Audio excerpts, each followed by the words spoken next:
Bon,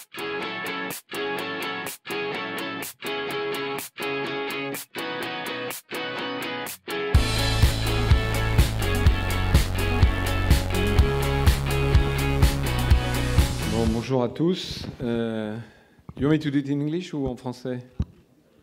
Okay. Je sais pas, English is better. So first of all, sorry to be late. I'm actually just landed from Las Vegas, believe it or not. Spent a few days in Sin City, not for the bad things, but the good things. I was at CES. I don't know if you know what CES is, but it's the biggest consumer electronics show, and it's a world of imagination and innovation. Absolutely amazing what I've seen in these few days. And believe it or not, out of the roughly 200 startup companies that were put forward by the show organizer, 40 of them are French. Not necessarily by French people, but based in French, which is a good share for once in the tech world. I'm also sorry I missed the reward, the prize. I'm sure that the prize will not deserve it.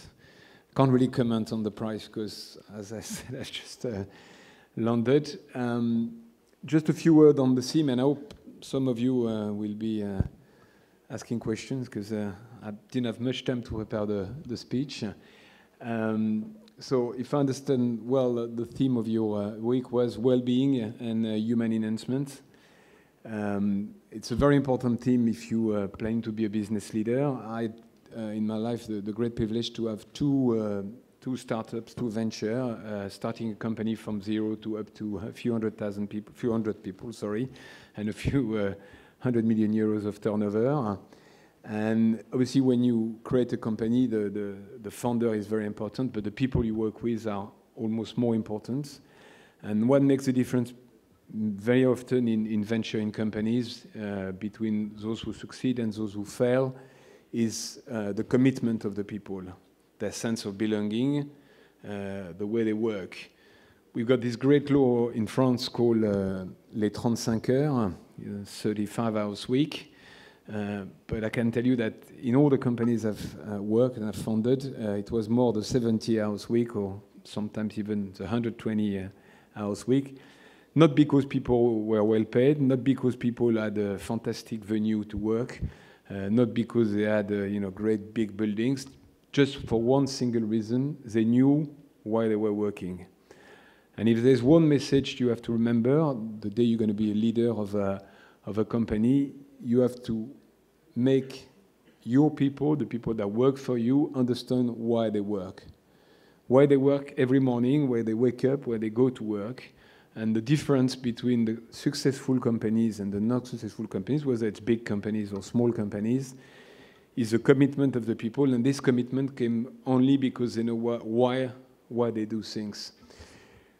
Very recently, there was a big crisis 3-4 years ago in one of the big telco companies, France Télécom, and there was a lot of problems in the companies. There was a lot of suicide. I don't know if most of you were not probably in France at that time. And what was the reason behind that? There was a lot of change. Telco is a world of change. And the mid-management, the people in charge of leading, didn't explain why they had to change. So little after little, there was the sense of belonging, the reason to work, the commitment disappeared in this company. And it went to a point where this very sad series of suicide happened. So this is the extreme. This is obviously the worst case. The best case is when you have all the people working in the same direction, understanding why they do things. And one of the job, or the main job of a leader, is to explain little after little why do you work and the reason for working. One word about imagination. We are in the economy of service. We are in the economy of ideas. Cost of production doesn't make any difference because if you produce, wherever you produce, you'll find always a better cost. So what matters is ideas and imagination. And I don't know what you've exactly done during that week in detail, but if you learn how to foster your imagination, how to create ideas, how to become innovative, you will learn certainly something very important for your future career. Because whether it's in big companies, whether it's in small companies, the difference between successful executive and non-successful executive are the successful executive are the one who have imagination. We can bring ideas. Ideas are really leading the world. And in an economy of service, really the difference is imagination. In the CS where I was in Las Vegas, you had plenty of new products. And I'm going to quote one example which you're going to look on internet. It's a French company called Parrot, which is quite an imaginative, innovative company. And they've launched a product called the Jumping Sumo. So what is the Jumping Sumo? It's very difficult to describe, but let's say it's a small robot that works with a smartphone that you sort of manage with smartphone. And its main achievement is that it can jump from the floor here up to 2 meters, 2.50 meters. You can tell me what's the purpose of that? Nothing. And that's the whole point. It's a game, it's a toy. It cost €99. And it was a massive success. You could see people queuing up to buy it, everybody trying to copy it. All the Chinese were all around already making copies and photos, as one knows. So you're going to have it for €49 next year and 29 the year after and probably 19 the year after. And I'm just quoting that example because it's what I call a free innovation. I mean, you innovate for nothing and you don't see the consumer need as such. And because Henri Seydoux, the founder of Parrot, is such a creative guy, he's the inventor of the drone. You probably all know about the Parrot drone, which is the first sort of consumer drone that was a massive success last year. This guy is able to produce images just for the sake of it. And I think that's a new frontier. So congratulations to all of you for that week. I understand that you're back to the normal course of your school, more boring, I guess, a bit less exciting. Well, I don't know about that. And congratulations to all of you. And I'm ready to take a question if you have any, or if you want to make some comments. And by all means, do ask questions because I'm a bit jet lagged, so I might sort of fall asleep on the computer in front of me. So who is the first brave guy or girl? Yeah. You all asleep like me, I guess. Vous pouvez poser la question en français, hein, ça vous aidera peut-être. Les tuteurs. Bonjour. Bonjour. J'avais une question. Quand on a eu l'occasion de voir votre vidéo en démarrage de l'Imagination Week, il y a quelque chose sur lequel vous avez vraiment insisté et qui résonne pour moi, qui est le bien-être de vos employés dans les différentes entreprises que vous avez pu avoir. Et quelles sont, d'après vous, les 3 mesures clés? Vous avez parlé du sens qui en est une, mais si vous aviez 2-3 autres mesures clés qui permettent justement au sein d'une entreprise de pouvoir se sentir bien, quels conseils pourriez-vous donner aux futurs managers de demain? En fait, je ne suis pas très à l'aise avec le mot bien-être, parce que c'est un petit côté sport, quoi, vous voyez, je ne sais pas comment vous dire. Ce n'est pas tellement le bien-être au sens matériel du terme qui me paraît important, parce que vous avez des entreprises où tous les efforts sont faits sur le plan matériel, vous avez une cafette formidable, vous avez un CE qui s'occupe de vos voyages formidablement bien, etc. Et pour autant, les gens sont malheureux. J'ai donné l'exemple de France Télécom tout à l'heure. France Télécom, les gens ne travaillent pas énormément dans ces grandes boîtes-là. Et pour autant, il y avait des problèmes de bien-être. Je crois que ce qui est important, au fond, il n'y a pas de bon mot en français, mais j'aime bien le mot de belonging en anglais. C'est cette appartenance à une communauté. Finalement, la cellule de base de l'humanité, c'est une communauté d'intérêt. Et l'entreprise, c'est comme une cellule de base de l'humanité.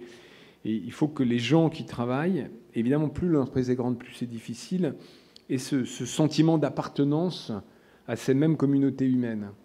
Après, il y a des trucs, il y a des méthodes pour leur faire sentir ça. Et je pense que ça se travaille, mais fondamentalement, c'est ce sentiment d'appartenance qui fait que les gens se sentent bien ou pas. connaissez, enfin, toutes les startups souvent démarrent dans des conditions matérielles très difficiles, et pourtant, les gens sont assez heureux.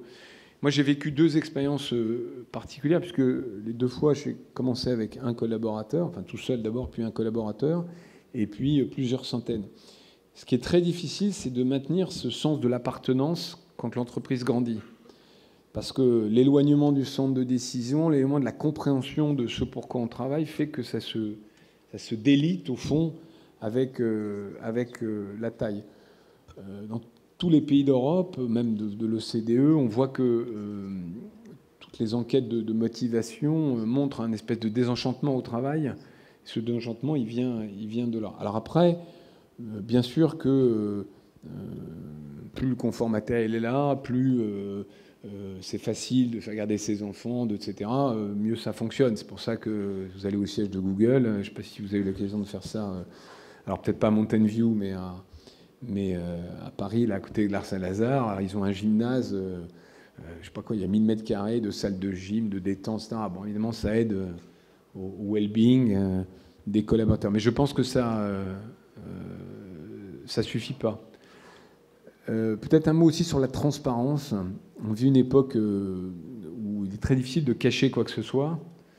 Même quand on est président de la République française, on a un peu de mal à vadrouiller à droite et à gauche. Donc, je crois que c'est un peu pareil en entreprise. Hein. La hiérarchie a été totalement aplatie. Et quand il y a des difficultés, ou quand on prend des décisions stratégiques, on ne peut pas se contenter j'allais dire, de la langue de bois du communiqué de presse pour qu'on s'adresse à ses collaborateurs.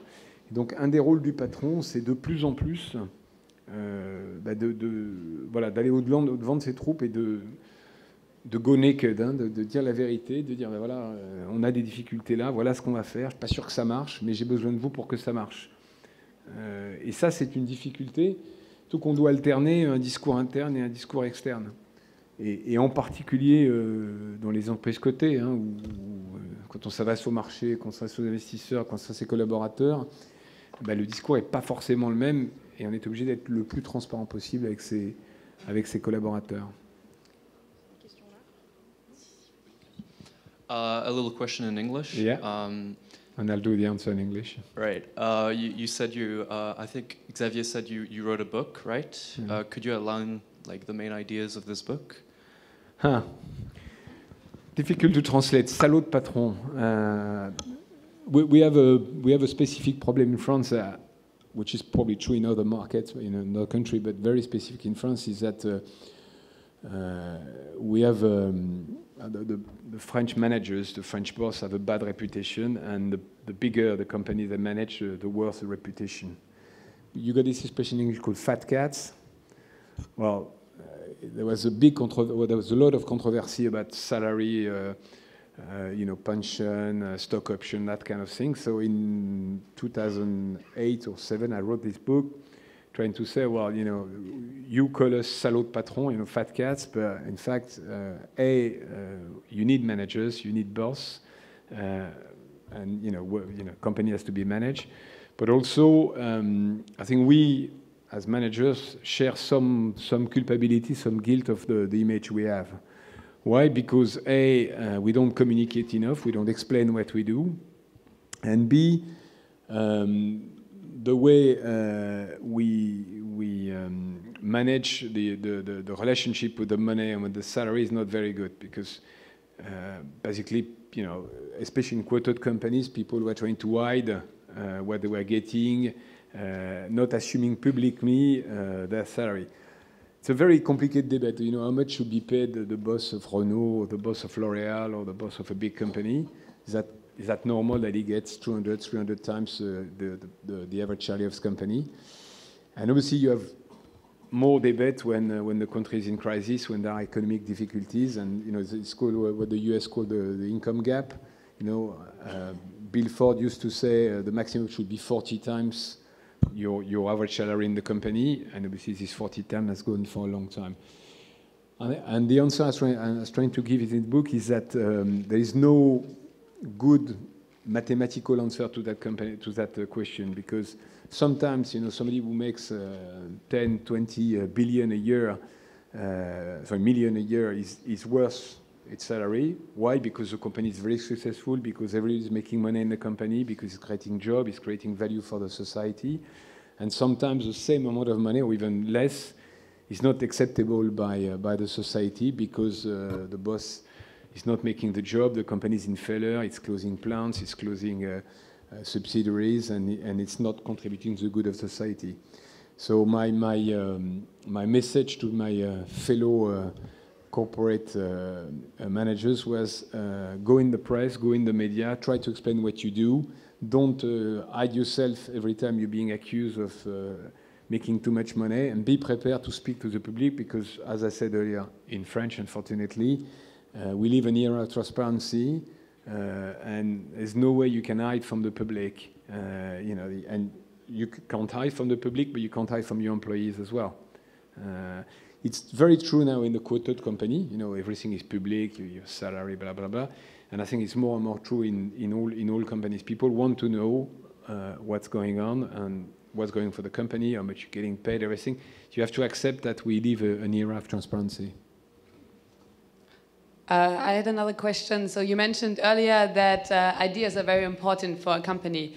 But how is it possible for a company to give their employees the time to create ideas and actually follow them through, when on the other hand, a lot of employees don't have the time to actually, not only do their everyday job, but be creative and innovative? I don't think the issue is time. I'm sure that if you think carefully about your life, you have, well, you're a student now, but when you're going to be working, you have plenty of free time. No, plenty of free time. You know, I shave 3 minutes, take a shower 2 minutes. Ideas, you don't need a lot of time. The real problem of ideas within the big companies is that they're being blocked by hierarchy. Because, you know, how does it work? I've been 10 years in L'Oréal. You have, you know, first meeting with your boss, then there is another meeting with the boss of your boss, then there is a third meeting with the boss of the boss of the boss. And every time the great ideas, out of the box idea, get, if you allow me this expression, castrated, and it end up with a very key idea. That's why very often what you call rupture innovation have not been invented within the companies. If you take the mobile industry, which I know very well, and that's probably prehistory for you, but when I started in the mobile industry, it was 1995. All my suppliers were European and French, because at that time there was no Apple, there was no Samsung, there was no BlackBerry. The suppliers were called Sagem, Alcatel, Matra, and they were doing mobile phones.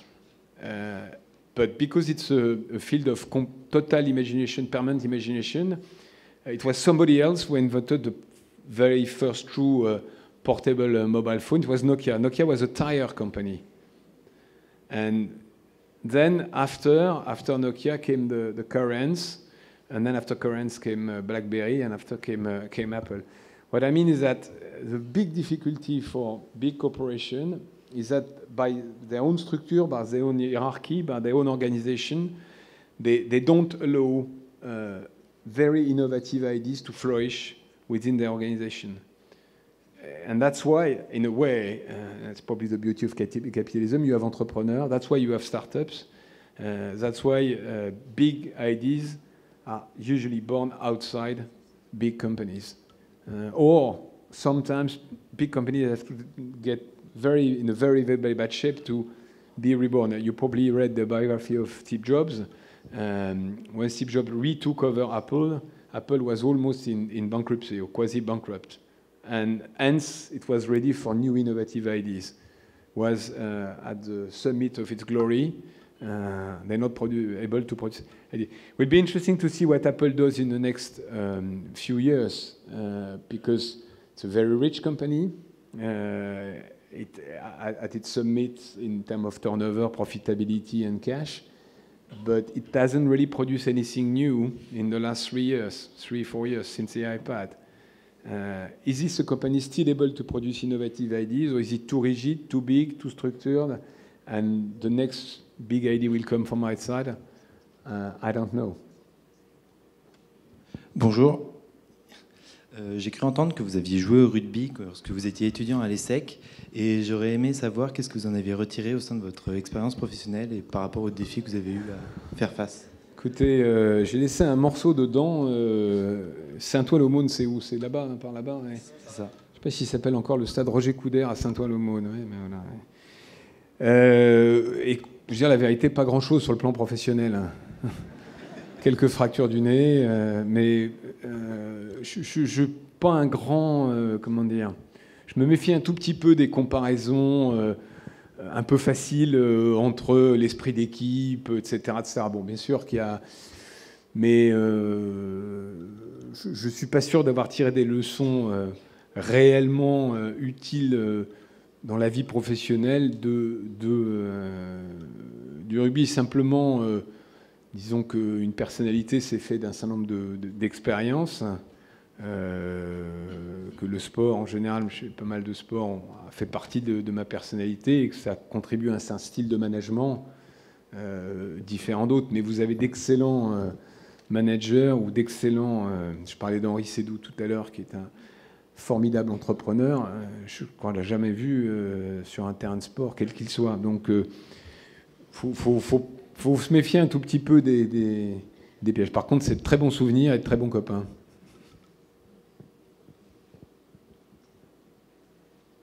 Ah, j'ai cassé l'ambiance, là. Vous avez commencé votre carrière chez L'Oréal, donc une très grande entreprise. Est-ce que vous diriez que c'est un cadre ou une expérience que vous nous recommanderiez qui favorise la créativité, le fait d'être disruptif, etc. Ouais, je vais répondre un peu plus largement, parce que donc vous allez, je sais pas quand est-ce que vous allez sortir, c'est première année ou c'est plus large? Deuxième année, oui. Donc dans 1 ou 2 ans, vous aurez un choix de carrière à faire. Moi, quand je regarde, donc moi j'ai malheureusement 50 ans, donc je suis sorti en 84.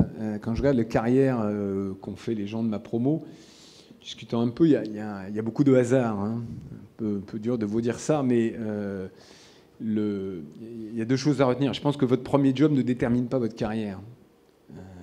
Bon, c'est un premier pas, mais vous allez pouvoir changer. Et puis deuxièmement, c'est le fil des rencontres, des hasards, des gens que vous allez trouver autant que des boîtes, des gens que vous allez rencontrer dans les boîtes autant que les boîtes elles-mêmes et les secteurs d'activité qui vont déterminer cette carrière. Après, ce qui est difficile, c'est de savoir pourquoi on est fait. Et en fonction de la maturité individuelle, en fonction d'un ensemble de caractéristiques, certains le savent déjà, et puis certains, à 50 ans, le savent toujours pas. Moi, j'ai mis du temps à savoir que j'étais fait pour être entrepreneur. Et c'est pour ça que j'ai commencé dans une grande boîte, parce que, très honnêtement, à L'Oréal, à l'époque, je pense que c'était toujours un peu le cas, c'était une voie assez facile pour éviter de choisir, en réalité. On avait Procter, L'Oréal et Arthur Andersen, qui a dû disparaître depuis. Et donc, en fonction de l'affinité. Après, ce qui est vrai, c'est que L'Oréal, c'est toujours, je pense, une formidable école de marketing. Hein, c'est une espèce de MBA plus pour apprendre. Je ne sais pas si c'est encore le cas, mais à l'époque, on partait à l'étranger très vite. Moi, je suis parti au bout de 3 ans en expatriation, ce qui est aussi une très bonne manière d'apprendre. Mais si j'avais pu créer mon entreprise plus tôt, je l'aurais fait plus tôt. Simplement, j'étais pas prêt, j'étais pas mûr, j'avais pas l'idée, etc., etc. Donc, il faut que ça mûrisse. C'est un peu la question de la création d'entreprise, hein, pour ceux d'entre vous, et j'espère qu'il y en aura beaucoup qui sont entrepreneurs ou qui veulent devenir entrepreneurs. À quel âge il faut créer? Quel est le bon moment? Il n'y a pas de réponse à ça, parce que je cite souvent cet exemple. Bill Gates a créé, vous le savez, Microsoft sur le campus de Harvard, il avait 18 ans. Mais Ray McDonald, qui est moins connu de votre génération, qui est le fondateur de McDonald's, a créé McDonald's à 52 ans. Donc il n'y a pas d'âge, il n'y a pas de règles, et on peut commencer dans une entreprise et puis se former, compléter sa formation et puis se lancer. On peut démarrer sur le campus et puis on peut démarrer à 50 ans ou recommencer à 50 ans pour certains. Bien, il n'y a plus de questions. Merci beaucoup. Merci beaucoup d'avoir été le parrain de cette 3e édition.